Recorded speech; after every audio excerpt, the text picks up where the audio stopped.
है कि देश में क्या हो रहा है? मेरा ये मानना है कि बांट दिया इस धरती को, क्या चांद सितारों का होगा, और नदियों के कुछ नाम रखे, बहती धारों का क्या होगा। और शिव की गंगा भी पानी है, आबे जमजम भी पानी है। मुल्ला भी पिए, पंडित भी पिए, पानी का मजहब क्या होगा।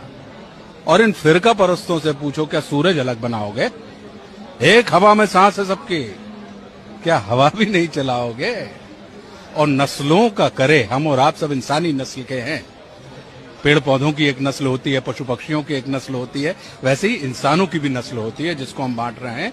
तो नस्लों का करे जो बंटवारा, रहबर वो कौम का ढोंगी है। अब सवाल खड़ा होता है जिसका जवाब मुझे नहीं देना है, जिसका जवाब हमको और आपको स्वयं अपने आप को देना है कि नस्लों का करे जो बंटवारा, रहबर वो कौम का ढोंगी है। और क्या खुदा ने मंदिर तोड़ा था या राम ने मस्जिद तोड़ी है? क्या बात है।